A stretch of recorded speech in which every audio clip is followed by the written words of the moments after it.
Mais est-ce que ici, ce n'est pas une forme d'entente qu'on voit quand on essaie de mettre la Bible des chrétiens ensemble avec la Bible des... Non. Ça donne lieu à un vin mélangé et qui provoquera la fureur du Créateur, idole, qui donne une chance. Alors que tu as parlé du contexte des guerres de religion en Europe, mais en réalité, quel peuple a été écrasé? Quel peuple est victime? Victime de vol, victime de pillage, victime de destruction. Mais il n'y a que le peuple, il n'y a que les Hébreux, les Israélites. Les Européens ne se sont pas anéantis. Mais nous, ils nous ont anéantis. On n'a même pas de culture. On a même peur aujourd'hui, le peuple noir a même peur de poser des questions sur son identité. On a même peur de poser des questions sur notre identité.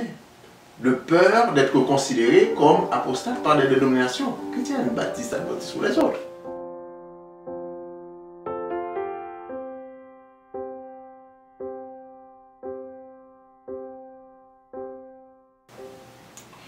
Et j'entendis du ciel une autre voix qui disait, « Sortez du milieu d'elle, mon peuple, afin que vous ne participiez point à ses péchés, et que vous n'ayez point de part à ses fléaux. Car ses péchés se sont accumulés jusqu'au ciel, et Dieu s'est souvenu de ses iniquités. Vous connaîtrez la vérité, et la vérité vous affranchira. » Bienvenue à cette 13e présentation titrée « La chute de Babylone et la fuite du peuple de Dieu ». Comment a été votre semaine, mon frère? Plutôt bien. C'était très occupé, mais par la grâce du Tout-Puissant, nous avons réussi à passer à travers. Et gloire soit rendue au Créateur Tout-Puissant. Vous avez eu un bon voyage? J'ai eu un très bon voyage. Tout le monde va bien. Okay. Ceux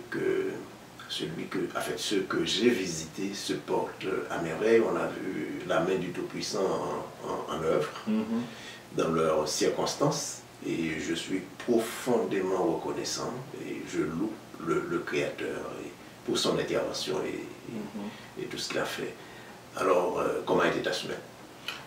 Nous remercions le Créateur pour cette semaine qui vient de s'écouler. Et on va aborder cette nouvelle semaine. Nous le remercions encore pour ce privilège qu'il nous accorde d'être autour de la table pour partager et pour discuter ensemble autour de ce livre de l'Apocalypse. Nous remercions le Créateur aussi pour Martine. Et comme vous le savez, la semaine passée, comme je l'avais dit dans notre présentation, je ne me sentais pas bien, le rhume qui me fatiguait. Mais je peux dire que tout va bien maintenant. Et il n'y a plus de rhume. Alors, nous remercions aussi ceux qui priaient pour nous. Formidable, c'est ça. Ouais. Comme vous pouvez le constater, encore une fois, notre frère Descartes n'est pas avec nous. Et il est empêché. Il doit être avec son épouse qui ne se porte pas bien. Ouais. On espère que ça va aller pendant les prochaines semaines. C'est ça, on continue. Ça ira pendant les prochaines semaines. On va prier pour eux, particulièrement pour elle. C'est ça. Nous sommes contents d'avoir nos amis encore une fois, les fidèles internautes, les fidèles téléspectateurs, auditeurs de nos présentations. Même si chaque semaine nous recevons des petites notes un peu négatives de certains, mais la majorité des notes que nous recevons sont des notes très positives. Formidable. Ouais. Alors, nous disons merci aux amis qui nous ont fait part de leur réserve et de leur appréciation. Ouais.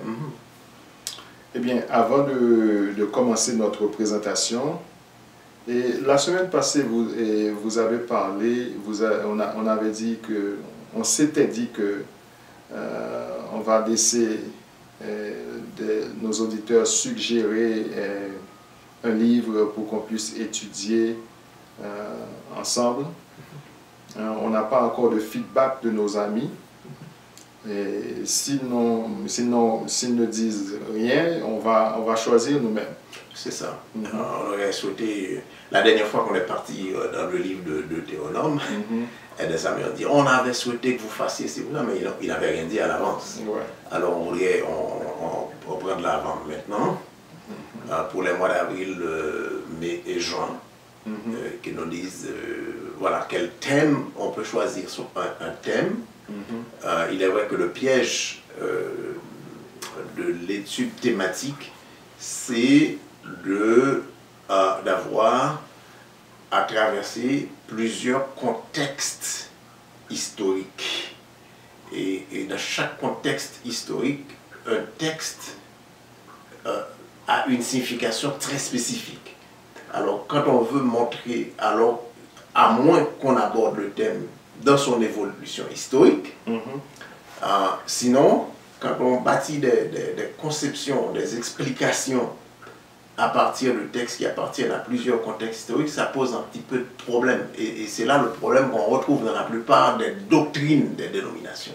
Donc, ceci étant dit, on peut essayer d'aborder une étude thématique, mais préférablement, on peut choisir un livre, soit du Nouveau Testament, qui est la Bible chrétienne, ou bien de l'Ancien Testament, qui est une version plus adaptée de la Torah. Ça nous convient l'un ou l'autre. Sinon, j'ai à l'idée d'aborder, soit d'étudier, soit le livre de l'Évangile selon Marc, ou l'Évangile selon Jean. Voilà. Mais si nos amis téléspectateurs, internautes n'interviennent pas, j'ai une autre option.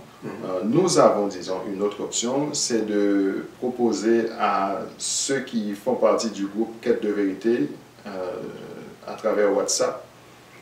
Je peux lancer ça à travers WhatsApp et attendre leur feedback aussi. Ok, formidable. Ok, avant de commencer, prions. Nous te disons merci, Créateur de toutes choses, pour cette possibilité accordée à nous autres, Martine, notre frère Dr Michel et moi-même, de pouvoir nous mettre ensemble encore une fois aujourd'hui pour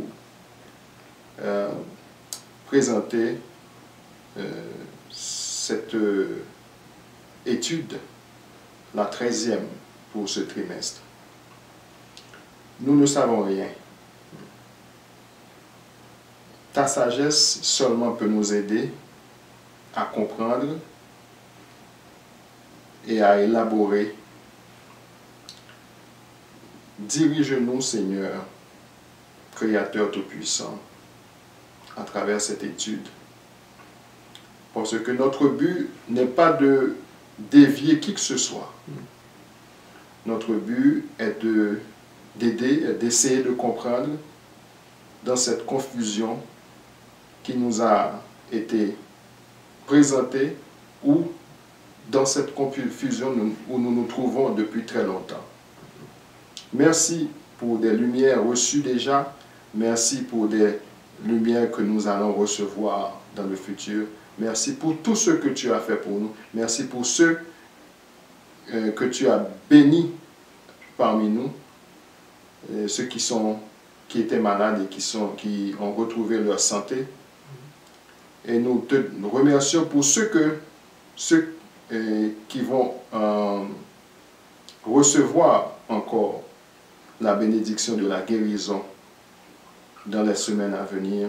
Nous prions spécialement pour l'épouse de notre frère Descartes. Sois avec nous, glorifie-toi parmi nous, nous t'en prions. Alléluia. Alléluia.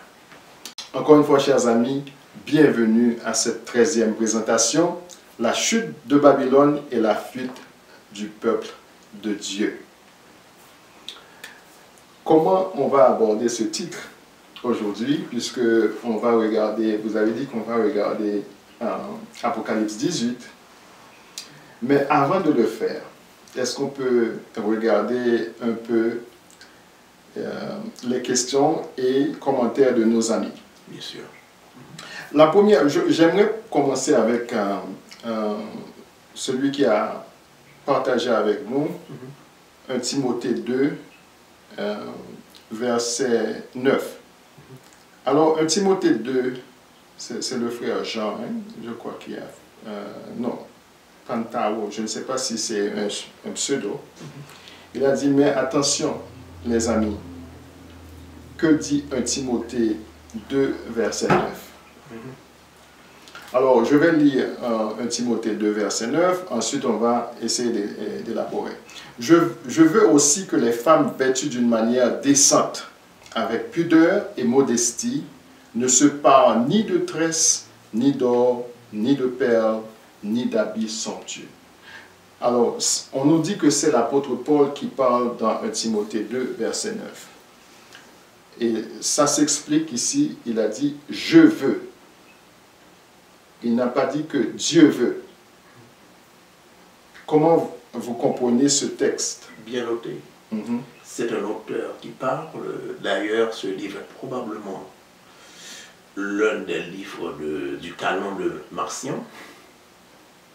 Nous avons parlé de Marcion. Si notre frère le souhaite, nous pourrions élaborer un petit peu plus. Et où on retrouve le contexte, c'est qu'on retrouve une doctrine en formation qui est le christianisme et qui veut se distancer à la fois de la culture des Israélites, mais qui en même temps veut donner à cette doctrine une légitimité à partir de la doctrine des Israélites. Comprenez-vous? Et ça donne lieu à un vol, à une usurpation, et en même temps à l'imposition de la culture de l'occupant. Notre frère peut bien faire sa recherche et il va trouver que les bijoux,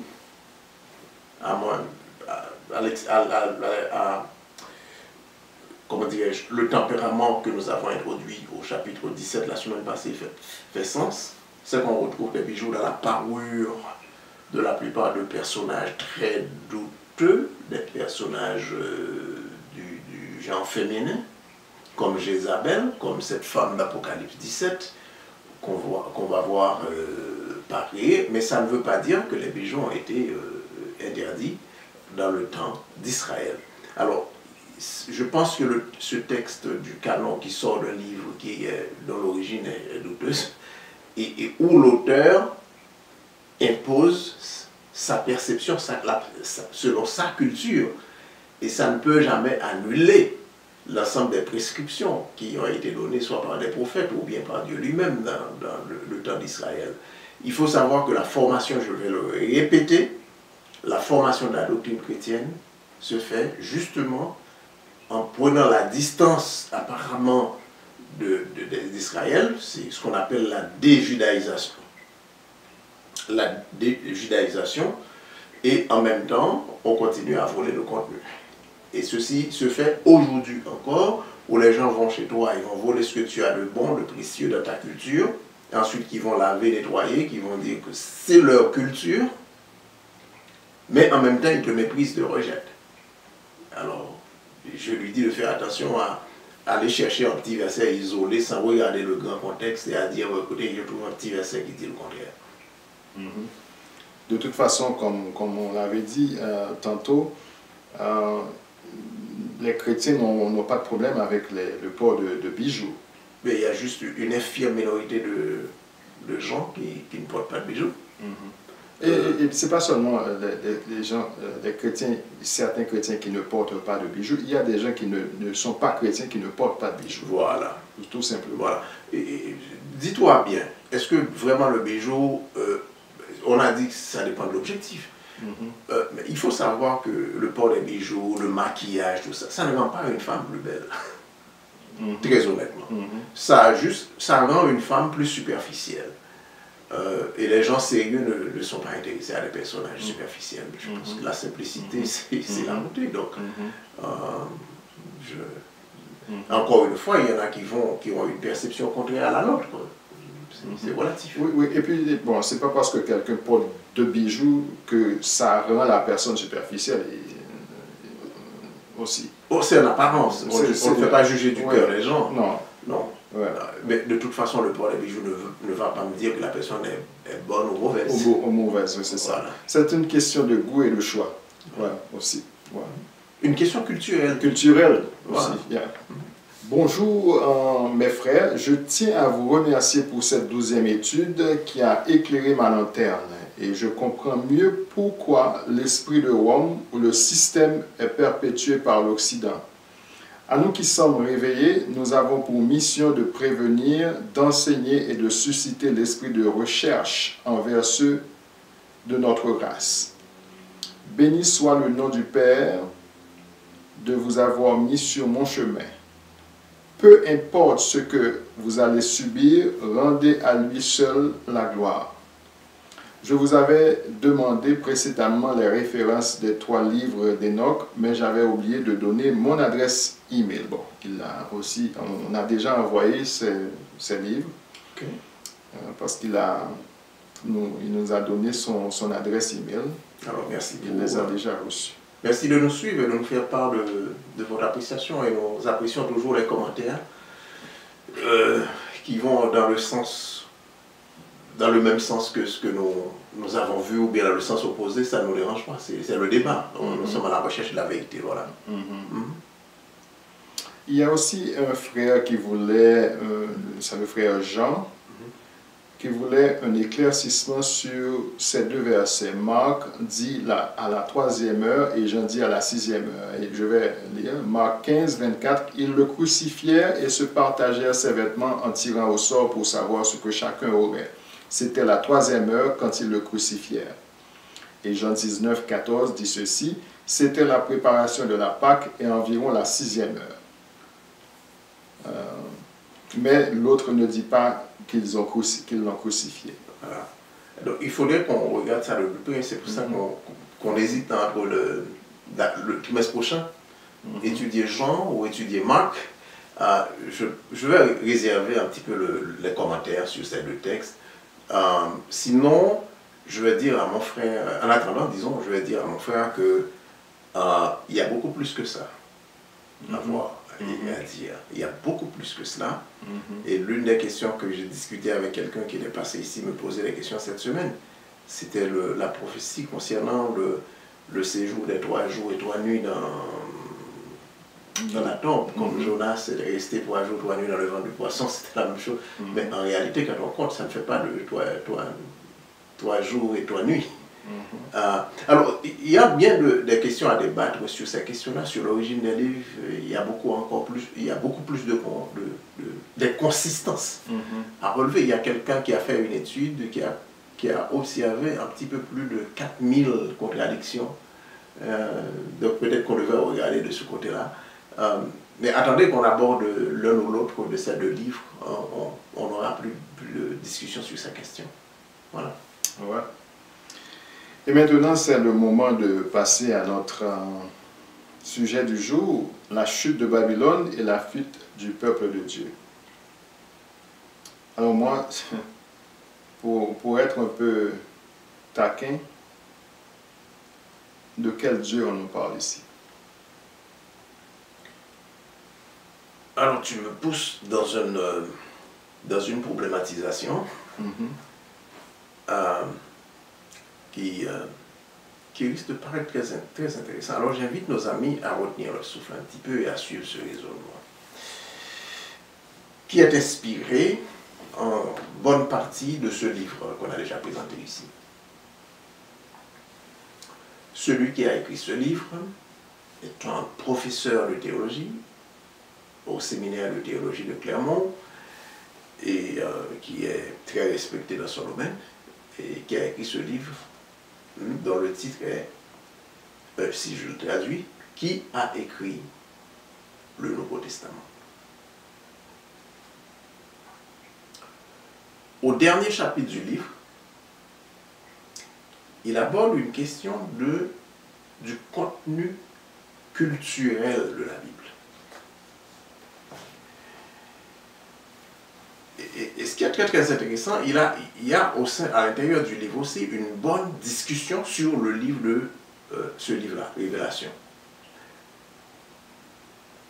Alors sa formation, qu'est-ce que les Européens ont fait? Alors, ce qu'il a commencé à dire, regardez.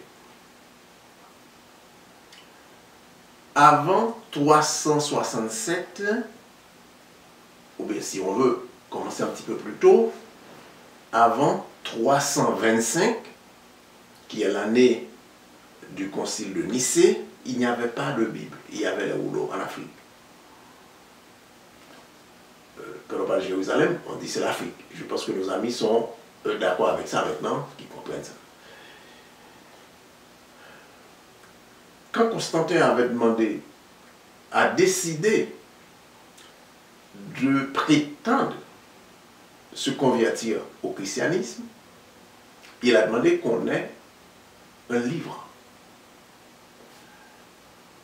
Et c'est à ce moment-là que ces évêques, les évêques que Rome avait commencé à nommer, quand Rome a pris contrôle de ce nouveau mouvement depuis le IIe siècle, fin du 1er siècle, tout au cours du 2e siècle, et ils ont commencé maintenant à codifier, à mettre tout ça en place. Mais ils n'ont pas écrit grand-chose, ils ont commencé à rassembler les écrits africains et qu'ils ont modifié avec des évêques que Rome a nommés en Égypte et en Galilée. Et à Rome, plus tard. Alors, comment ils ont fait? Ils ont pris des livres, des rouleaux, qu'ils ont adaptés, qu'ils ont traduits et adaptés. Les gens qui ont adapté ces livres ont été exposés aux pratiques qui avaient lieu en Égypte. Donc, ils étaient exposés, si je peux parler en un mot, au système des mystères, c'est-à-dire les spiritualités égyptiennes. L'adaptation de la traduction, l'adaptation, ça consistait à prendre ce qu'on appelle le Septuagint, qui a été déjà mis en place par les Grecs avant les Romains, et à les traduire dans un contexte de Rome, et à mettre sa culture, si vous voulez, son empreinte dessus. Et c'est cette culture occidentale que les missionnaires devaient maintenant aller divulguer. Ce qu'on retrouve maintenant aux confins de cette nouvelle doctrine, on retrouve deux histoires et au moins deux cultures. On retrouve, qu'on a étudié tout cela dans le livre des Actes, on retrouve donc l'histoire des Israélites, le peuple choisi, et maintenant la nouvelle doctrine dit non, désormais le peuple choisi c'est nous, les Romains et les Occidentaux, appartenant à une nouvelle entité qu'on appelle Église. Et on va relever ça ici dans cette étude ici. Le fait qu'on étudie là, ça ne ferme pas nos yeux sur les contradictions, on va le voir.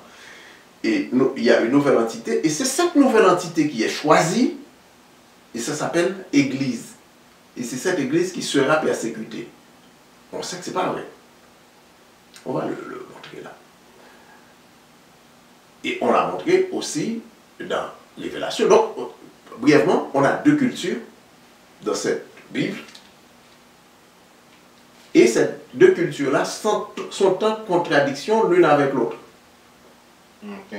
Mais n'oubliez pas ma question. De quel Dieu? J'arrive. Ok. Maintenant, si la première histoire, la première culture a été inspirée par le Dieu d'Israël, ok, on a des difficultés à croire que cette nouvelle histoire, cette nouvelle entité qui est formation, et qui contredit la volonté de Dieu à l'égard d'Israël, soit le même Dieu. Comprenez-vous?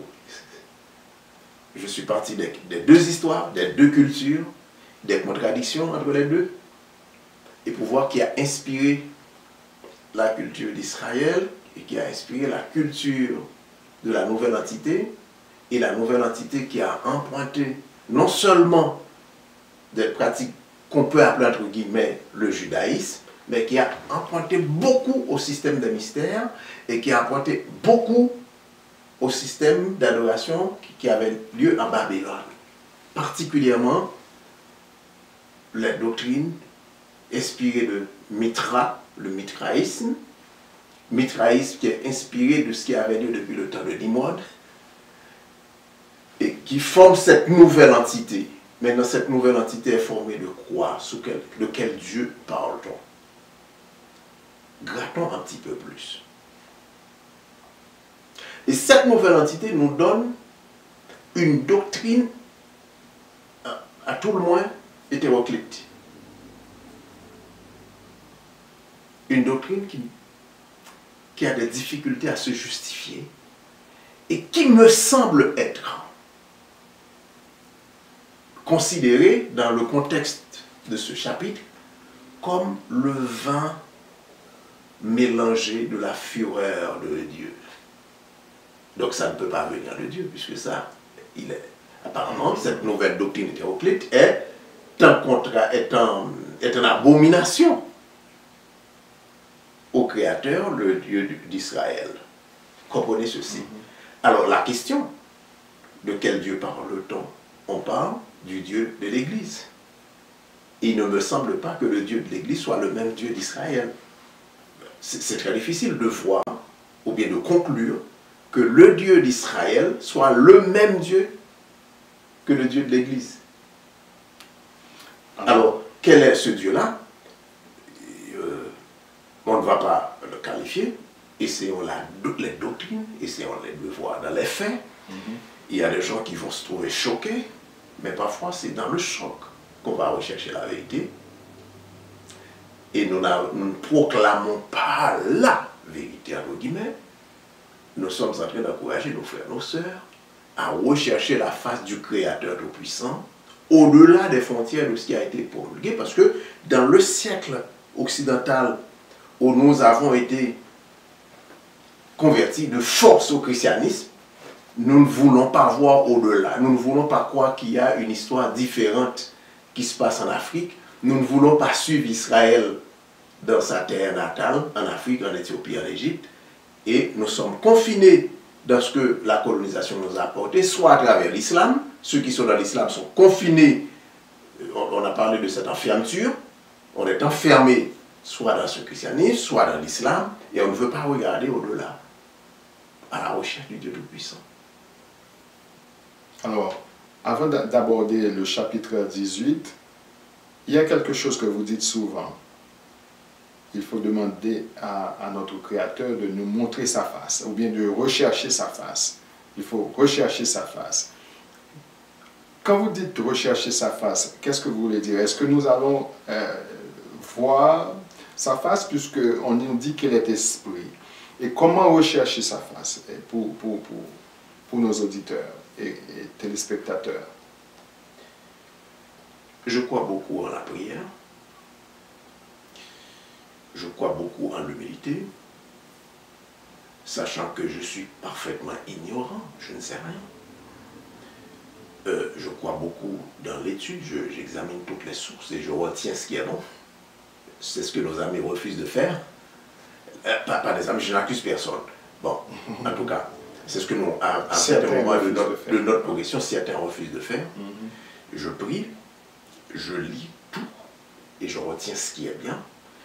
Et cette rétention se fait, je crois que son esprit est en moi et je suis dans une certaine mesure esprit, parce que si le récit de la Genèse est vrai, on m'a dit que j'ai été créé spirituel. Alors quand je recherche cette dimension spirituelle et voir ce qui est bien, ce qui est mal. Mais si je prie pour pouvoir absorber des doctrines qui, la plupart du temps, n'ont rien à voir avec le Créateur, alors, écoutez, je pense que on perd son temps. Alors, si on pense qu'il y en a, malheureusement, il y a quelqu'un qui m'a parlé récemment, il y a quelqu'un qui nous a écrit aussi, qui nous a dit la même chose, qui dit, bon, mais au dernier temps, il y aura 3 anges qui vont venir proclamer le message adventiste. Et j'ai un cousin qui me disait, qui est baptiste, et qui me disait, ça va être le message baptiste. Donc, ça veut dire, dans des 44 000 et plus dénominations chrétiennes, chacun va dire que à la fin des temps, c'est ma doctrine qui va prévaloir. Et en cherchant dans des lignes doctrinales, on oublie la recherche du Créateur Tout-Puissant. Et les gens vont venir nous écouter. Si nous disons quelque chose qui est conforme à ce qu'ils savent, qu'ils pensent être la vérité, ils restent à discuter, ils s'en vont. Ceux qui sont dans la recherche de la vérité restent dans la discussion. Voilà. Je pense qu'on a déjà perdu un tiers de nos amis. Mais ça, ça ne nous gêne pas puisque nous ne cherchons pas à faire de la conversion. Ok? Alors, ce que ce professeur, ce chercheur chevronné, reconnu, nous dit, c'est qu'à la formation du christianisme, ils ont glané, ils ont modifié, ils ont écrit des choses, et il a fait une revue de l'ensemble des livres du christianisme, du Nouveau Testament, pour montrer comment ça a été monté. Et la dernière fois, on a utilisé la tobe pour vérifier que dans la tobe, ce qu'il disait ici, faisait du sens. Nous ne disons pas que c'est la vérité, mais ça faisait du sens. Et on nous fait avaler ces choses. Et puisqu'on nous fait avaler ces choses depuis notre enfance, ça fait partie de notre identité. Et c'est très difficile de se départir de cette identité-là. Et nos amis sont enfermés dans la peur. La peur de poser des questions, même si dans ce même livre, nous sommes invités à venir plaider avec le Créateur Tout-Puissant, mais nous ne voulons pas le faire parce que si on pose des questions, ça veut dire qu'on est mauvais, on va perdre la vie éternelle. C'est Satan qui nous fait poser des questions. Toi et moi, on a écouté un prédicateur raconter une histoire comme ça, disons, c'est pour ça que Satan a perdu son âme, parce qu'il posait des questions. Il ne faut pas poser des questions, il faut faire ce qu'on vous dit de faire. On a écouté ça ensemble, n'est-ce pas? Ouais. Beaucoup de nonsense, pour parler l'anglais, beaucoup de grossièreté, beaucoup d'imbécilité théologique. Mais à un certain âge, on a avalé ça, on pensait que c'était vraiment, c'est fini, on a tout ce qu'il faut pour être sauvé, mais c'est pas vrai. Nos amis n'ont qu'à chercher, ils vont voir, c'est pas vrai. Bon, alors, de quel Dieu on parle? Je ne pense pas qu'on parle du Créateur Tout-Puissant qui serait nourri de doctrines hétéroclites dont l'une contredit l'autre. Voilà. Ouais. Mais en gros, on peut dire que pour ceux qui regardent le manuel du christianisme, qui est la Bible, ils vont vous dire que c'est le même Dieu parce que la Bible ne se contredit pas. Et il parle aussi précepte sur précepte. Ouais, mais... Bien, alors j'emprunte cette expression d'un économiste qui s'appelle Charles Cave, que nos amis ne se sentent pas insultés. Alors moi je range ça dans la catégorie des imbécilités théologiques. Ok? Alors, l'invitation que tu as lue, si je comprends ceci, s'il y a une invitation à sortir de cet espace de confusion, ça s'adresse au peuple du Créateur, et j'ai discuté ça à quelques reprises avec une cousine aussi. Si l'appel est adressé au peuple de Dieu, de dire sortez de Babylone, de cet espace de confusion doctrinale, cessez de boire de ce vin mélangé qu'on vous donne, cette doctrine, ce genre de choses qu'on donne comme la vérité qui n'ont rien à voir avec la vérité. Si l'appel vient du Créateur Tout-Puissant, le Dieu d'Israël, donc son peuple est dans la confusion. Si moi je dis non, je ne suis pas dans la confusion, donc je ne fais pas partie du peuple du Créateur, parce que l'appel est adressé à un peuple qui est dans la confusion. À moins qu'on soit déjà dans le lieu où il nous a demandé de venir. Parce qu'il a dit de laisser Babylone et de venir. Si on laisse, on doit laisser d'une place pour aller dans une autre place. Je pense qu'on est dans la confusion. Très honnêtement, on viendrait avec des sources s'il le faut. Là, on résume. On va rentrer dans le texte pour nos amis qui veulent qu'on lise un petit peu. On va rentrer dans le texte. Qu'on soit dans l'islam ou dans le christianisme d'aujourd'hui, on est dans la confusion. Parce qu'on est en train de pratiquer les doctrines du colonisateur. Le colonisateur babylonien qui est venu avec l'islam et le colonisateur européen qui est venu avec son christianisme. Et nous ne pratiquons pas nos spiritualités hébraïques qui nous ont été apportées par les prophètes. Nous ne sommes pas là. On nous dit que tout ça a été aboli, il ne faut pas faire ci. Qui les a abolis? Ben, il n'y a pas longtemps, je croyais que des choses étaient abolies. Certaines choses étaient abolies vraiment, mais ce n'est pas vrai. Et on peut choisir les textes pour le montrer. Alors, venons-en maintenant, faisons une lecture plus approfondie du chapitre 18, parce que nous sommes dans le contexte de résumé, mais parfois nos amis préfèrent que nous lisions et nous commentions texte par texte, et je vais relever quelques contradictions à partir de ce document même. On va voir, allons-y. Apocalypse 18. Après cela, je vis descendre du ciel un autre ange, qui avait une grande autorité, et la terre fut éclairée de sa gloire. Il cria d'une voix forte, disant, elle est tombée, Babylone la grande, elle est devenue une habitation de démons, un repère de tout esprit impur, un repère de tout oiseau impur et odieux, parce que toutes les nations ont bu du vin de la fureur de son impudicité, et que les rois de la terre se sont livrés avec elle à l'impudicité, et que les marchands de la terre se sont enrichis par la puissance de son luxe. Et j'entendis du ciel une autre voix qui disait, sortez du milieu d'elle, mon peuple, afin que vous ne participiez point à ses péchés, et que vous ne participiez point et que vous n'ayez point de part à ses fléaux. Car ses péchés se sont accumulés jusqu'au ciel, et Dieu s'est souvenu de ses iniquités. Payez-la comme elle a payé, et rendez-lui au double selon ses œuvres. Dans la coupe où elle a versé, versez-lui au double. Autant elle s'est glorifiée et plongée dans le luxe, autant donnez-lui le tourment et le deuil. Parce qu'elle dit en son cœur, je suis assise en reine, je ne suis point veuve et je ne verrai point de deuil. En arrêtant ici, vous voyez, ça me fait penser aussi à l'église, à une église. On a parlé d'une église dans l'Apocalypse, l'église de Laodicée, parce qu'on dit autant elle s'est glorifiée et plongée dans le luxe. Et cette église-là disait qu'elle a tout. Et ici, on nous parle aussi de Babylone. Elle s'est glorifiée et plongée dans le luxe, autant donnez-lui de tourment et de deuil, parce qu'elle dit en son cœur, je suis assise en reine, je ne suis point veuve et je ne verrai point de deuil. C'est l'autosuffisance. L'autosuffisance, c'est l'orgueil. L'orgueil. Maximum.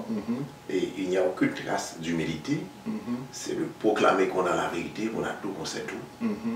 Et au-delà de ça, puisqu'on a parlé d'une alliance politico-religieuse marquée par la domination, par l'élimination du système économique que les Israélites héritaient des prophètes, et on a un nouveau système économique maintenant basé sur la notion de plus-value, ce que Marx a analysé beaucoup. Et ce système consiste à écraser les autres, à s'emparer de leurs richesses, de leurs biens, et à accumuler. Donc on prétend avoir la supériorité spirituelle, c'est la prétention, c'est une fausse prétention, la supériorité économique, la supériorité culturelle. J'écoute bien l'actualité en France. Et je me rappelle, il y avait un leader du parti Le Pen qui disait, ces peuples-là, ces Africains, n'ont rien à voir avec nos pays, parce qu'on n'a aucune culture commune avec ces gens. Et je me rappelle Sarkozy qui est allé à Dakar, qui a dit, le problème de l'Afrique, c'est de l'homme africain, c'est qu'il n'est pas assez présent dans l'histoire. Vous voyez l'orgueil. Et tout ça, C'est-à-dire, il n'est pas assez présent économiquement, il n'est pas assez présent culturellement, il n'est pas assez présent économiquement, alors que ces gens vivent de l'Afrique depuis des siècles. Comprenez-vous? Et on a pris l'exemple de la France, on aurait pu prendre l'exemple des États-Unis. Les gens se croient supérieurs économiquement, encore une fois, économiquement, culturellement, spirituellement, et ils se croient au top. Ben, en parlant de tout ça, est-ce que Israël ne se croyait pas supérieur aux autres peuples, puisque c'est dit dans la même Bible? On peut même regarder, l'Israël est écrasé. Quel peuple, on l'a dit la semaine passée, quel peuple qui est occupé, quel peuple qui est persécuté, quel peuple qui est dispersé, mais c'est jamais les chrétiens. Les chrétiens se battaient entre eux. Et je prendrai un épisode de l'histoire des morts en Europe. Quand les morts ont été défaits en 1400, je pense 85 à peu près, qu'est-ce que le pape avait décrété? C'est the enslavement. Comment dire ça en français? Ils ont pris un bulle, ils avaient d'autres bulles avant, mais c'est pour autoriser officiellement l'esclavage. Et ensuite, ils ont établi des comités de surveillance parce que ces gens-là voulaient pratiquer leur religion en secret. C'est les inquisitions, d'où les principes de gestion de l'Église aujourd'hui, des comités pour investiguer la vie privée des gens pour pouvoir les exterminer, les punir. Alors, ça, je rentre un petit peu plus dans les détails. Mais ce qui est essentiel ici, quand tu regardes, puisque on regarde tout cela, faisons, ça part de Rome. Il y a un système, un genre d'alliance, cette femme qui monte sur la bête. Il y a cette alliance politico-religieuse avec tous les éléments culturels qui en découlent, n'est-ce pas? Mais qu'est-ce qui va se passer plus tard, d'après ce qui est dit? Ici, c'est que la bête va se tourner contre la femme. On a vu la décomposition de la bête, et en se décomposant, la femme dévore la femme, la femme aussi. Et ça, c'est le mouvement d'autonomisation des États européens. C'est pour ça qu'on va dire un État moderne, à 4 siècles, c'est prendre sa distance. C'est la sécularisation, un petit peu, c'est l'éloignement de ce système. Mais malgré tout cela, les principes, les réflexes, les principes de gestion de la bête, ou bien de la femme, des deux, restent et se perpétuent. Et c'est ce que Marx a analysé dans son système économique, la notion de plus-value. On n'a pas le temps d'expliquer, mais qu'on aurait pu expliquer ici. Alors, on retrouve cette alliance qui donne, comme je viens de le dire tout à l'heure en introduction, un ensemble de croyances hétéroclites qui n'ont rien à voir avec les pratiques israélites quand on étudie le livre de Deutéronome en particulier. Je ne sais pas si vous voyez tout cela. Alors, le peuple du Créateur est prisonnier de tout cela. Qu'est-ce que nous faisons aujourd'hui? Moi, j'enseigne des cours d'économie. Mais parfois, je dis, je suis fatigué d'enseigner tout cela parce que je suis sûr que ce n'est pas vrai. Comprenez-vous? Je n'ai plus envie d'inculquer ces choses aux jeunes. Et c'est ce qu'on érige aujourd'hui comme modèle. Les chants qu'on chante, c'est quoi? Nous portent vers ce modèle comme idéal. Et le peuple du Créateur est totalement prisonnier de cela. Qu'est-ce qui empêche à l'Afrique, par exemple, de s'autonomiser à partir de ces principes? Parce qu'elle a perdu sa spiritualité. Aussi simple que ça. Elle a perdu sa spiritualité, elle recherche la conformité avec ce système hétéroclite, elle ne se retrouve pas. En 2001, quand il y a eu l'attaque des 2 avions à New York sur le World Trade Center, World Trade Center, c'est ça. Yeah. J'avais pris ce texte de Apocalypse 18 et au verset 13, lorsqu'on trouve ici « Et les marchands de la terre pleurent et sont dans le deuil à cause d'elle parce que personne n'achète plus leur cargaison. Cargaison d'or, d'argent, de pierre précieuse, de perles, de fin lin, de pourpre, de soie, d'écarlate, de toute espèce de bois de senteur, de toute espèce d'objet d'ivoire, de toute espèce d'objet en bois très précieux, en airain, en fer et en marbre. Alors, je voulais essayer de comprendre, est-ce que cette action des terroristes avait été expliquée dans la Bible, et j'ai trouvé Apocalypse 18 pour essayer d'expliquer à ceux qui étaient dans mon entourage et dire voici, c'était déjà prévu dans la Bible.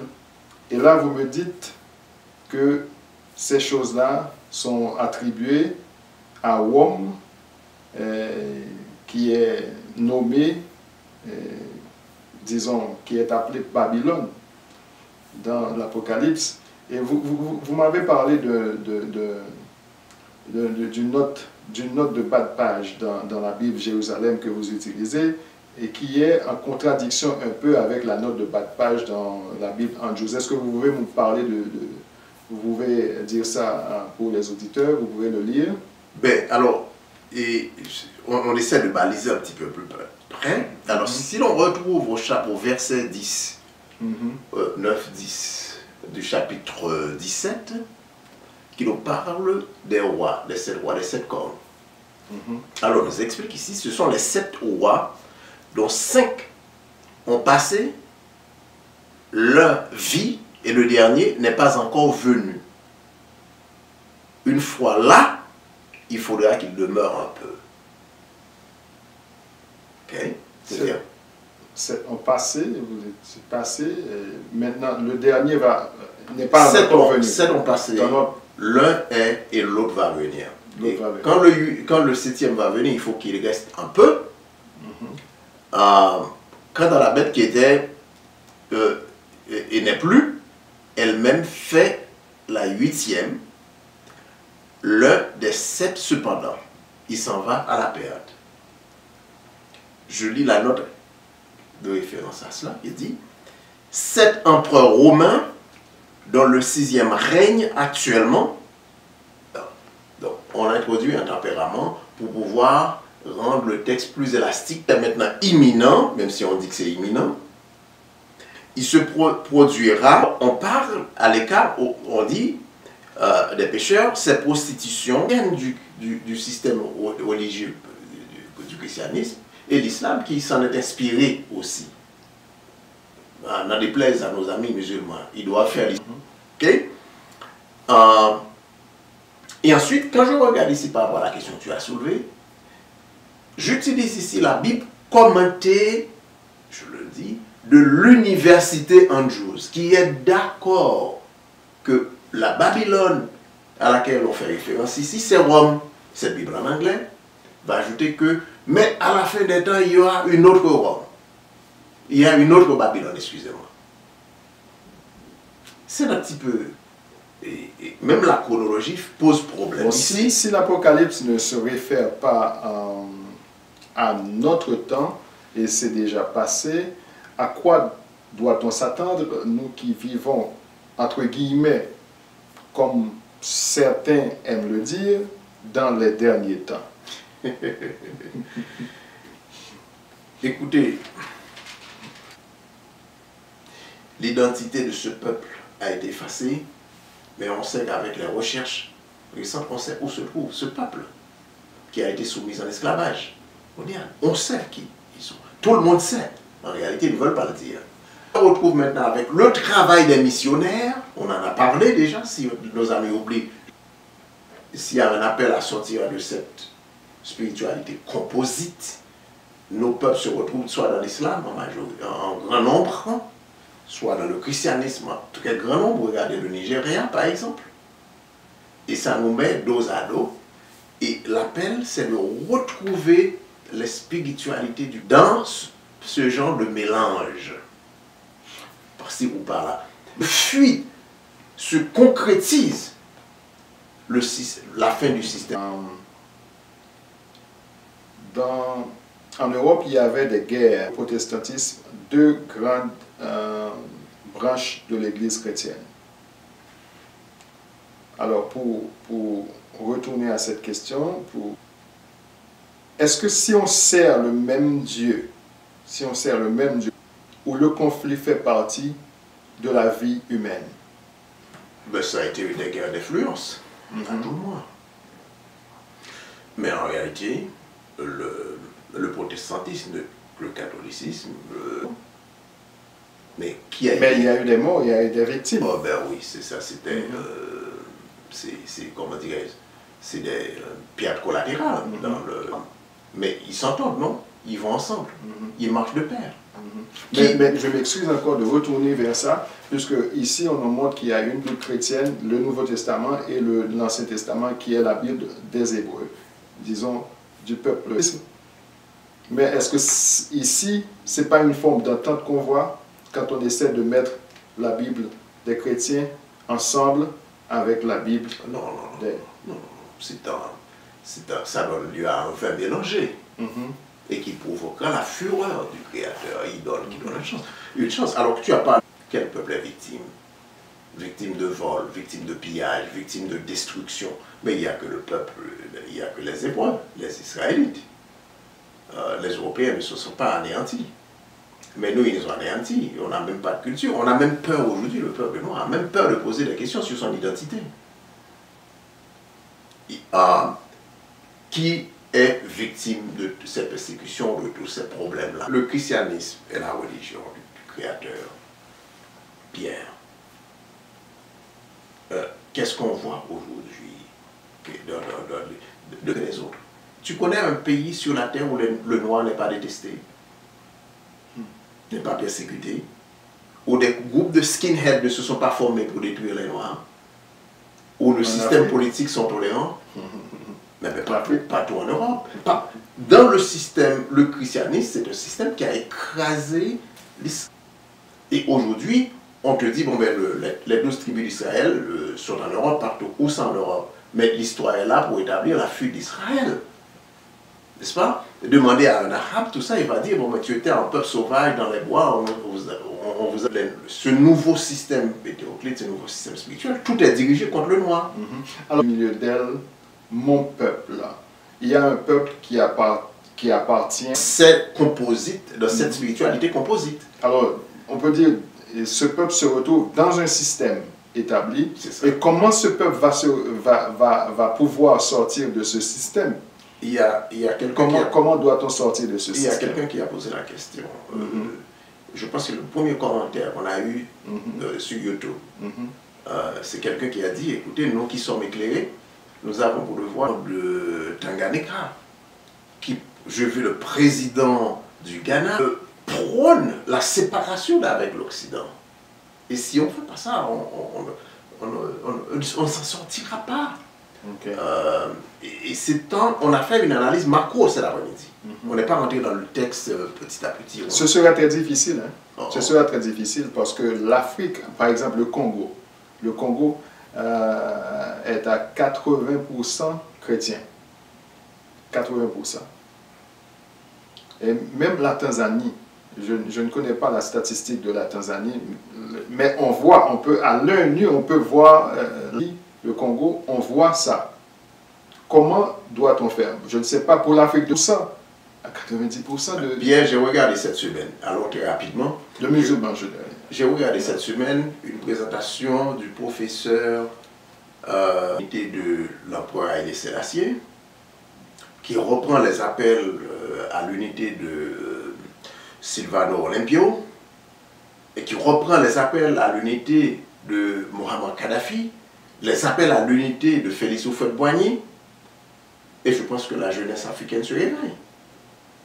Il faut tout simplement retourner à ces références qui ont été utilisées pour le Belcoda où nous sommes, la voie empruntée, et ensuite on se retourne vers son créateur tout-puissant, et puis on s'embarque sur le chemin de la libération, de la liberté, de la fuite, comme on l'a titré, de la fuite, et une fois qu'on se soude, qu'on se réunit, eh bien écoutez, ce système hétéroclite n'aura plus d'emprise sur nous. Et le système va tomber puisque son économie repose sur l'exploitation de nos économies. De violence. Surtout de prière. Oui, de prière, mais aussi devrait aller combattre. Il ne priait pas seulement, il combattait mais le Tout-Puissant combat oui, Israël. Oui, mais il combat, je dirais, pas seulement pour Israël, mais avec Israël, parce que... C'est pour. Ouais, oui, mais eux, ils étaient là aussi. Voilà. Ils étaient là aussi pour combattre. Sujet passionnant, ouais. qu'on a étiré un petit peu plus aujourd'hui, mais espérant que nos amis peuvent ajouter leur touche et on continuera le débat.